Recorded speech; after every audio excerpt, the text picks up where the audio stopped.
My name is Ian Danskin. I'm a video essayist. I run a YouTube channel called Innuendo Studios. If you've ever heard of me, it's probably for one of these videos. I want to talk to you today about a problem that's been on my mind for several years that was made kind of acute when Donald Trump was elected. I don't know how to talk to the right. I have spent several stretches of my adult life trying to talk to the right, from arguing at lunch with my conservative friends in high school, to arguing with them on Facebook when they all grew up to be Tea Partiers, to debating with Republican relatives at family reunions, and to spending a lot of 2015 trying to have conversations with angry anti-feminist gamers. And out of the at least hundreds of hours that I spent talking to the right and the dozen or so conversational tactics I've tried, I can say that the number of times I actually changed somebody's mind was maybe once. So eventually I gave up. It was kind of a crappy batting average. But I'm the kind of person who can only shut down because he's overwhelmed for so long, and at the end of the day, I'm not going to stop feeling overwhelmed until I'm doing something about the problem. So I went back to the library. After seeing the election of Donald Trump and the rise of the alt-right, I went back to the library. So last year I started a new video series called the Alt-Right Playbook. It's a collection and dissection of the rhetorical tactics the far right uses to legitimize itself and to gain influence over the Republican Party. And if that sounds like a good time, please like, share, and subscribe. So far, every episode ends with a don't. I detail a mode of argument, and then I say, if you see someone arguing in this mode, don't argue with them. But in a broad sense, the series is my attempt to solve this problem. I don't think you can solve a problem you don't understand, and I don't think you can talk to the right in any useful fashion if you don't know why what you've been trying hasn't been working. So my long-term goal for the series is to end not with a don't, but with a collection of do's. A video detailing some of the best practices for dealing with the right. What I want to talk about today is essentially what that video would be if I were making it right now. So I want to call this talk Getting Past the Alt-Right Playbook, but I have to disclaim, this is a work in progress. I'm still studying the problem. I don't have all the answers. In fact, a few months from now, I may look back at this presentation and say, wow, I had like none of the answers. So we're going to proceed in a spirit of exploration. We are figuring this out together. This is what I'm confident in right now, and whatever I say at the end of the series will at least be informed by what I say today. One last thing before we begin. I get this comment a fair bit, mostly from Republicans who feel that they have been shit on by my videos, and it doesn't seem anything I say is going to change their feelings about that. But sometimes I get it from people I consider to be on my side. I actually recently got it from someone very dear to me, whose politics I greatly admire. So I think it's worth addressing. There is a sense these days that if you say a person has bad politics, you're also saying that they're a bad person. Like, that if somebody votes for a shitty candidate, they're also probably like a shitty boyfriend. And to some degree, I think that's appropriate. Like, who a person is politically and who they are personally are not separate, and we shouldn't treat them as such. But, you know, the personal is political and all that. But I think it's silly to act as if a person with junk politics therefore has no value whatsoever. If I still lived in the same city as my Tea Party friends, I don't doubt that they'd be the kinds of pals who would, no questions asked, call out of work to help me move on a Monday. But they'd also vote to take away my health care on a Tuesday. And the calculus by which someone weighs those two things to determine whether or not they're a good person just isn't that interesting to me. I don't think one of these things negates or redeems the other. People are more complicated than that. So I'm not in the business of judging a person's humanity. I'm also not going to pretend that taking away my health care isn't personal. For many, the idea that I can tell someone, you are not only wrong, but your beliefs are doing measurable harm, and still see them as a complete human, will not compute. But for the record, I don't have trouble with it. So let's get into it.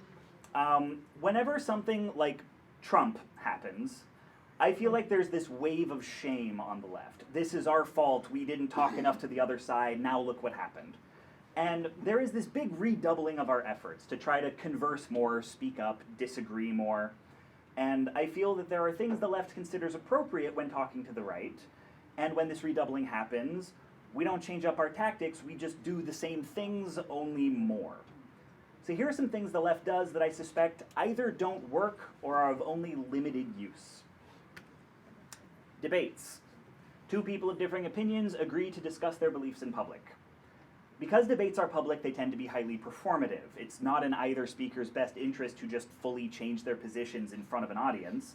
So the aim is not to change the mind of the person you're speaking with, it's to change however many minds in the audience as possible. We do this out of the faith that the truer argument will be the most convincing argument. Here's the catch.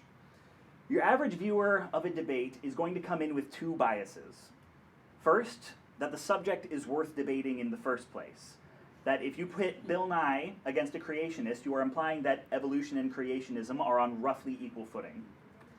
Second is the bias towards the status quo. The average viewer is going to reflexively identify with whichever position is closer to their experience. Whomever represents the status quo is going to win over more of the audience. If the debate is, again, Bill Nye and a creationist, the crowd is going to overwhelmingly side with Bill Nye, but the creationist doesn't care. Standing next to Bill Nye makes them look respectable, and if they swing even a handful of people to their side, they grew their numbers by a little bit. Meanwhile, evolutionary science gains basically nothing. This is part of the long-term game of mainstreaming a fringe belief. But on the flip side, if the debate is, are trans women women, then the status quo position is, sadly, in this country, no. And the person arguing yes is going to need more out of that debate than just a handful of converts and a bit more legitimacy. Because the difference between a trans activist and a creationist is creationists don't get murdered for being creationists. And when those are the stakes, a debate where a few people swing to your side but everyone else feels even more strongly that trans women aren't women isn't really a net gain. About the only time I recommend a public debate is when it's damage control. You've been invited into a debate that you know is going to happen with or without you, and you know that you will do less harm than whoever's next on their list. And even then, I might change my mind in a month. So, number 2, public rebuttals. Somebody says something wrong, hateful, or just poorly reasoned, and you make a post or a video or a tweet storm explaining why it's wrong. We typically start a rebuttal by illustrating the other person's argument and then going into detail about its flaws and ramifications. The problem we run into here is a certain cognitive bias that everybody contends with, and it's called anchoring. This is the tendency to latch on too tightly to the first thing someone says. So if you start things off with someone else's argument, you're actually doing them a favor, because readers remember headlines better than they remember bodies of text. And this is a pretty standard format for liberal think pieces. How many articles have you read that is climate change a hoax? Are queer TV characters tokens? I am guilty of this myself. I made a video that was pretty much structured as, has cultivation theory been disproven? So, nope. Okay. If you know Betteridge's law, you know that the answer to all these questions is no. But this format, which we fall into because it makes us look really even-handed, actually weakens our arguments. You'll notice that the alt-right doesn't write this way. When Richard Spencer titles an article, "Is Black Genocide Right?" his answer is yes. He titles his article with what he wants you to agree with. He doesn't care if the article itself doesn't support this because he knows his readers won't remember most of the content. And I've found that most often when the right makes an argument, they expect you to respond using the rebuttal format. If you just write a piece about a queer character on TV and it's just clear that they aren't a token, if you don't frame that as a counter-argument, if you don't center their debate, they will claim you haven't responded. They won't recognize any argument that doesn't incidentally spread their rhetoric. Number 3 is meeting people where they're at. So there are some studies going around that argue that if you do some work to reframe progressive ideas into more conservative language, you can get a bit more traction with the right. For example, if you frame climate science not in conservationist terms, but in more like military terms, conservatives are a bit more receptive to it. So, we must defend our vital resources from the horrific encroachment of blah-de-blah-de-blah. I am extremely wary of this method, primarily because it assumes that the problem with progressive ideals is that they haven't been fit into a conservative worldview.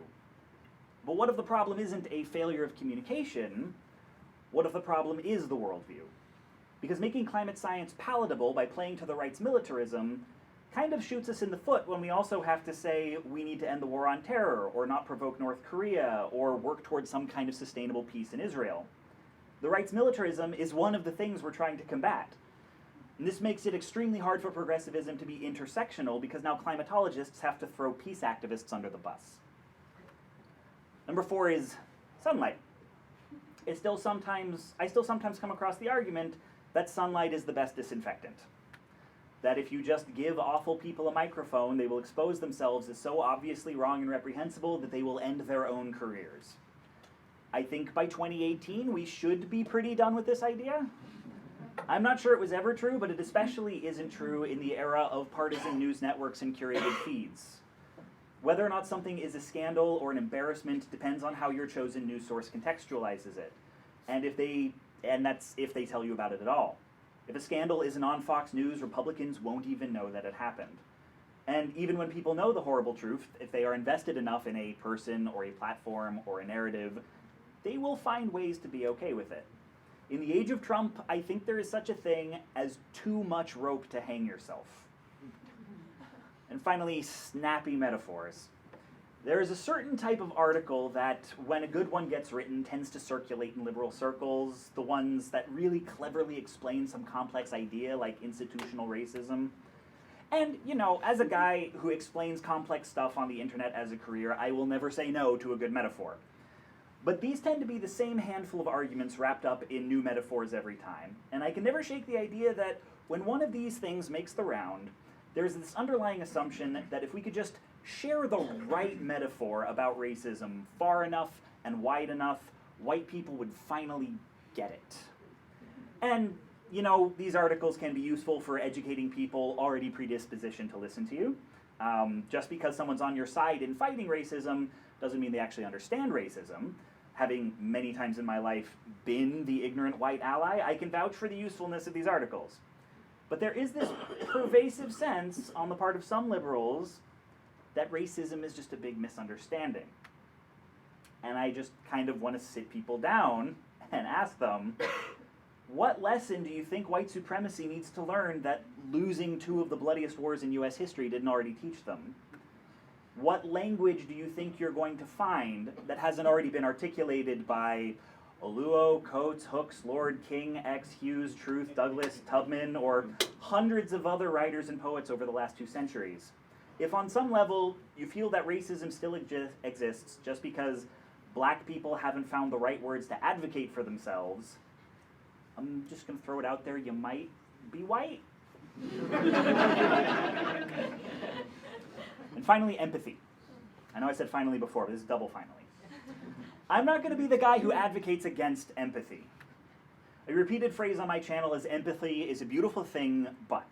And truly, empathy is a beautiful thing. But. In all my conversations with conservatives and reactionaries, I found that if someone came at me with anger and condescension and I responded in kind, the whole experience was miserable. But if I responded with patience and generosity and empathy, I could diffuse some of that anger and the conversation would be a lot more tolerable. But it was always the same conversation. I had my position, they had theirs, we both felt duty-bound to talk to each other, but nothing ever came of it. How much empathy I used only determined how awful I felt at the end of it. Now, when people say that the most important tool for talking to the right is empathy, it seems that they want the conversation to be more human. They don't expect it to be more productive. So, I'm not selling empathy out. I'm sure whatever techniques actually work will work better if empathy is involved. But empathy is not something you owe to strangers, and in my experience, a lot of the time, people you argue with will conflate empathy with validation. If you don't treat their belief in the Jewish conspiracy as equally valid to your belief in not that, they will call you cold and condescending. So, by all means, if you have it in you to be empathetic, be empathetic. But don't expect empathy to do the work for you, don't expect it to be recognized, and don't let them define what counts as empathy. One last thing. So, here we go. You see someone saying something false or bigoted or misleading, and you want to push back against it. Before you do, ask yourself a question. What are you trying to accomplish? Are you trying to debunk or persuade? These are different things, and they require different methods. You don't do yourself any favors if you mix them up. Debunking is about correcting lies and putting arguments into context. It's very outwardly focused. And someone has made a claim before an audience, and you are trying to reach that audience before they are led astray, or maybe fortify others against the argument before they hear it. This definitionally needs to be done in public. You need as many people to hear you as possible. Persuasion is when you actually try to change the mind of the person who makes the claim. This can be a very tricky proposition depending on how far their beliefs are from yours. It is sensitive, delicate work that requires a much greater emphasis on the other person's feelings and should almost always be done in private. So, debunking the right. If you are trying to debunk the right, something you must always keep in mind is this is not a debate. I've already said my piece on why debates are ineffective, and since you don't want to have one, as much as possible, a debunking should not involve the person being debunked. It is somewhat valuable to have dissenting comments under like an ableist magazine article. It is more valuable to write your own article. I've also explained that you should avoid the rebuttal format. One of the reasons for that is this thing called the backfire effect, the tendency for rebuttals to make people believe the original argument even stronger. Essentially, if there's a lie that a person has heard many times, hearing it again, even in the context of having it disproven, reinforces the lie. Also, if a lie or misconception is core to someone's moral philosophy, proof that it's untrue will often make them cling all the more tightly to it, because their sense of self is being threatened. You've probably heard of that. That's cognitive dissonance. Now, there's a decent amount of research into the backfire effect. There's also a decent amount of research that says despite repeated attempts, people couldn't verify that it even actually exists. So where and how it happens is still being figured out. But there are some best practices. Here's how every episode of the Alt-Right Playbook is structured. We begin with a hypothetical, based on an actual event or sometimes an amalgamation of a few, but with the details left out. That's so people have to focus on the thrust of the argument rather than nitpicking it. This example is always framed through a progressive lens. Here is what literally happened, and here is a reasonable, appropriate response. Then we explain how conservatives or reactionaries enter that conversation and how their behavior is, from our perspective, sometimes baffling. And then we cover how the left tends to interpret the right and what our default responses tend to be. And then, only then, do we talk about what the right is actually doing and what they actually believe. The key here is that we do not start with a bad argument and then explain why it's bad. We start with the truth. We should treat the truth as normal. We should establish the truth so strongly that by the time we get to the lie, the fact that it's a lie should be obvious. You frame the conversation from your perspective, not from theirs. Sometimes, not always, but sometimes, you don't even need to acknowledge their perspective. You are allowed to talk about progressive tax policies without repeating whatever nonsense Jeff Sessions or Mike Pence said this week. Here's why debunking is important. In the pre-internet days, if your racist uncle said something messed up at dinner, there would be an awkward silence and everyone would shift in their chairs and eventually someone would change the subject. Your uncle might be a racist, but at least he knows in that moment no one agreed with him. The problem with that interaction happening online is no one knows whether the silence is awkward or not. If someone says something bigoted and no one acknowledges it, we don't see the shifting in the chairs. People will interpret that silence however they want. In fact, standard etiquette on the far right is to say awful things in such a way that different people have different reads on the silence. They want the people who disagree with them to think that they're just being edgy, that the reason no one is responding is because, of course, everyone disagrees, but they're just not going to feed the trolls. But the people who agree, they want them to think they're serious. And the reason no one's responding is because what they say is so self-evidently true. Bigotry relies on the assumption that every racist, sexist, and homophobe is in the silent majority. That the far-right troll is the only one who will say out loud what deep down everyone believes. This is why largely unmoderated forums like Reddit, NeoGAF, and Chan boards are a hotbed of recruitment for white nationalists and men's rights activists, places where the real bigots can blend in with the ironic ones. So one way to deal with the freedom to interpret silence is to remove silence.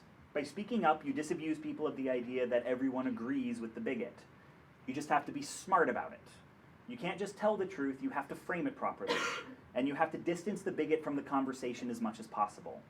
If you want some actionable advice on how to do that, hang tight until I eventually make that video because I'm still figuring it out, sorry.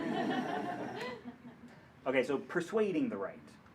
If you are trying to persuade a person on the right, you should first ask yourself 3 questions. 1, does this person know me? Are they a relative, colleague, classmate, friend? 2, does this person respect me? Are you a Twitter personality they admire? Are they a fan of your video essays? 3, do I have authority over this person? Do you outrank them at work, or do they post on a forum where you're a moderator? The more yeses you can give, the more reasons they have to listen to you. If you're someone they know, they might trust you. If you're someone they respect, they might want to be more like you.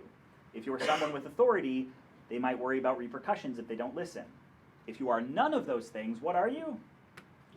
You're a stranger on the internet. Though we often assume otherwise, people don't act solely in their self-interest, they act on their beliefs. People don't only support far-right policies because they have been lied to. They do it because, right or wrong, they believe in something. And part of being a human is having your beliefs change over time, but ask yourself, how many times have your core beliefs changed because of a conversation with a stranger on the internet? Myself, I like talking to strangers online, but how productive that conversation is depends on how closely aligned our beliefs are. If I talk to you about where we should set the marginal tax rate, that may be a good conversation if we have the same base assumptions about the role of taxes in society, but if I talk to someone on the right and they don't share my base assumption that governments should collect taxes to pay for government services and public well-being, then I may think we're talking about the most efficient tax rate, but we're actually talking about whether all taxation is theft. And I'm going to have to play detective just to figure out where our beliefs even diverge.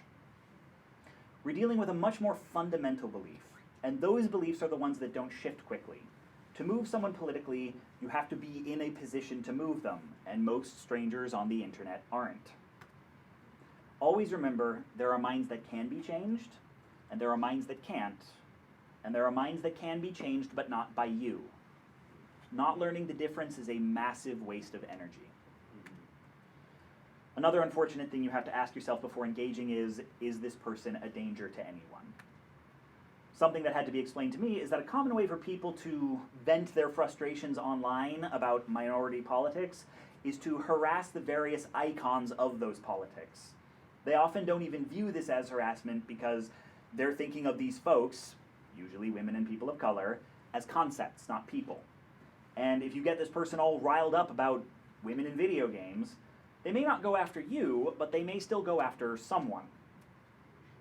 But if everything checks out, if you are in a position to reach them, and you know that they are not the harassing type, or the type that hangs out with harassing types, maybe then's the time to break out the empathy. It's going to be a private conversation. It's probably going to take a lot of time, and it's going to be a lot of unpaid emotional labor. But if you've got the mana for it, it is worth doing. Now, if you have that conversation, and you use all the knowledge and sensitivity in the world, and it seems like the person still isn't changed, don't completely lose hope. Maybe they're too far gone, but also shifting a core belief is almost never an event. It's a process. Accepting that beliefs they've held for years might be harmful, or recognizing that that icon of social politics is actually a living, breathing human being, those things take many points of contact. Say for the sake of argument, it's 100 points of contact. Maybe you were just number 35. 35 is just as important as 99, it's just not as satisfying. So take your ego out of it, set aside your desire to win an argument, just do what you can and move on. Finally, a quick question. What are the places in the US where citizens don't have full voting rights? Prisons, DC, the territories, Guam, Puerto Rico, American Samoa, the Mariana and Virgin Islands. What do all these places have in common? Well, they're all places Republicans really don't want to give the vote to, and they're all majority non-white. So please, keep it in perspective. If a fraction of the effort spent having Facebook arguments with Republicans was spent on combating voter suppression, gerrymandering, and ex-con disenfranchisement, and on statehood for DC and Puerto Rico, we wouldn't need to talk to the right very often. Millennials are one of the most progressive generations in history. The Republican base is dwindling, and they know it. The only Republican president to win the popular vote since the 80s was George W.'s re-election, and if the popular vote counted for anything, he wouldn't have been up for re-election in the first place. Which means if not for gaming the Electoral College, we wouldn't have had a Republican in the White House in over 25 years. The only way the right stays in power is by making themselves disproportionately represented. Fix that, and we can make the world better without their permission. Does that mean don't talk to them? Of course not. I don't really believe in fighting the good fight on only one front. The minds that can be changed need to be changed. The minds that can't be changed need to be outnumbered, and the voices that aren't being represented need to be elevated. We need all of it. But it can feel antithetical to liberal values to say, look, this is the direction the country needs to go. You can either get on board or be left behind. It can seem downright undemocratic to drag people into a world they don't want, though I will point out the right has no qualms doing it to us. All I can say is that people are adaptable. Look at how many people screamed bloody murder about how Obamacare was going to lead to a socialist revolution, and now gutting it is one of the most unpopular moves Congress has ever made. If you make the world better around people, they will get used to it. White people didn't learn that saying the N-word was transgressive because we sat down every white person one by one and convinced them. They just realized that saying it would make people think they're assholes. And much as we'd like to believe the desire to do good is a strong motivator, an even stronger one is the desire to not be thought an asshole. So everyone, on some level, feels this pressure to be normal, to be acceptable. In fact, the right feels this even more strongly than the left. And maybe shouldn't surprise us that the party that stumps for the status quo would be the most invested in being the status quo. And when somebody gets the sense that something they thought they should hate is broadly accepted, or something that used to be taboo, something that they used to do is now taboo, most of them will shut their mouths as quickly as possible. It may not change their minds, but it can change their behavior. Now you must be thinking, Ian, that's not true. This whole situation today is a backlash against the first black president. And yes, it is. But that story can be misleading because when norms change, the people who go along with it do so quietly. The people who plant their feet and push back do so as loudly as possible. The far right knows that the political mainstreaming of a black man, a woman, and a Jewish class warrior is bad for them. And they are trying to reassert their definition of status quo. Because if they can bring casual bigotry back as a social norm, all those people who quietly drifted away when it seemed taboo will quietly drift back. And bringing back old norms is what Make America Great Again means.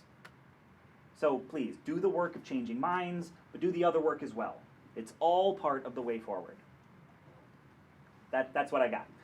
I don't think I've fully answered this question, the question of how do you talk to the right, at least not to my satisfaction, and probably not to yours, but I hope at least that if any of this was new to you, we all have a better understanding of what the problem even is. Thank you. Questions? Okay. How many? Just repeat the question. Okay. Yeah, any questions? Sure. How does trust enter into the dialogue? So the question was, how does trust enter into the dialogue? I mean, I think trust is similar to empathy. Like those 3 questions that you should ask before you have a conversation with a person on the right, if you're trying to persuade them, are basically questions of trust. I mean, authority is more a question of like fear of repercussion. But again, like trust is a thing that's nearly impossible to establish over the internet. I mean, if you have a friendship with someone that predates the interaction, then yes. But yeah, I think trust is very much the same thing as like empathy, as any human interaction. It requires an actual human relationship with the person that they respect. So obviously people have changed their minds on these issues and have switched parties. Can you talk to some of them about what made them switch? So the question was, have I talked to any people who have switched positions? It's really hard to say because I don't always know when I talk to someone if there's someone who has switched positions. I have read and watched videos of people who have studied that phenomenon, and that's sort of where the 100 points of contact idea comes from. In most cases, the people who have switched positions usually did so as a slow evolution over the course of time, as opposed to like they had one big epiphany moment. Although a lot of the time there is an epiphany moment, it's just usually a culminating moment of an ongoing process. There was a really great article written that was like a white neo-Nazi who had exited neo-Nazi dumb. and his explanation was that like it was a very, very long process, but there was also this moment which was like he had a Jewish boss who did him a solid, and that was like the moment, that was like the domino that finally tipped. But obviously if that had happened a year earlier, it wouldn't have had the same effect.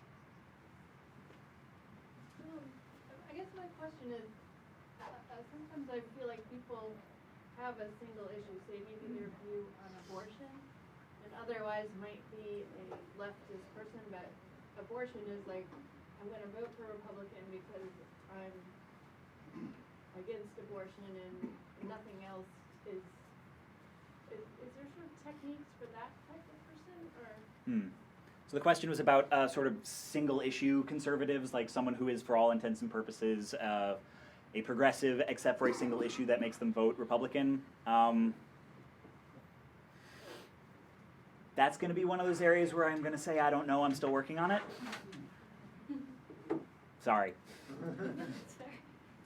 You and then you? I really like those 3 rules to know when you're discussing with somebody, like, are they family? And so I realized when I talk with my family, like people from Nebraska, it's easier to talk to my grandpa. Like, I think he's more convinced by my parents' generation. So do you think there's a difference between age? Like maybe grandparents are different? So the question was about, is there a difference in age? Is it easier to talk to people of a certain age group than of another age group?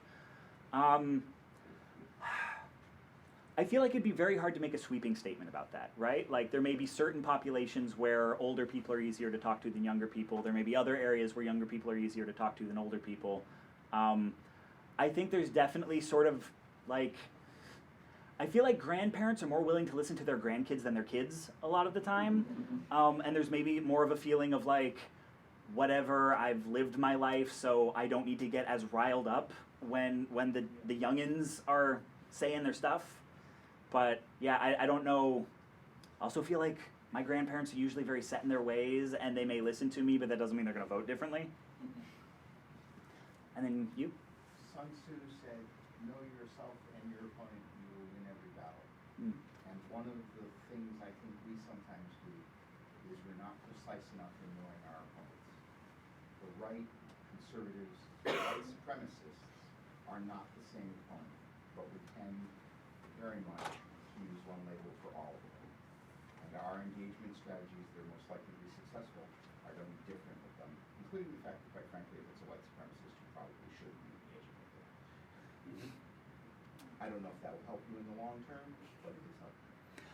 So the statement's more of a statement than a question, but I agree, is the idea that some people, not all of the right is the same, maybe not even all the right should be considered the right, and that some people can be engaged with and some people cannot and maybe should not. And I do agree. I do think that, like I said, some people are too far gone. I don't really think there's much value in talking to Nazis from a persuasive angle. I think talking to them from a debunking angle, not talking to them, talking around them from a debunking angle is valuable. But the thing about people falling under one umbrella, like the reason why it's called the Alt-Right Playbook, even though a lot of the time it's talking about the right at large, is because, to use an esports analogy, I kind of feel like the alt-right is controlling the meta of conservative politics right now. Basically, the idea is that they are not necessarily the most powerful thing on the right, but they are currently the most disproportionately influential element on the right. Their rhetoric is very, very directly tailored to seep into Republican rhetoric at large, which means your average Republican may not be a neo-Nazi, but they are very possibly spouting neo-Nazi rhetoric without even realizing it. And that is part of the plan. That is part of mainstreaming their opinions. Which is why sometimes it is useful for me to refer to the alt-right and the right interchangeably, because whether or not they are the same group, and it's important to draw the distinction in certain instances, they are often using the same rhetoric. And when you're trying to deal with that rhetoric, you need to recognize how pervasive it is. I think that's it. Okay, thanks everybody.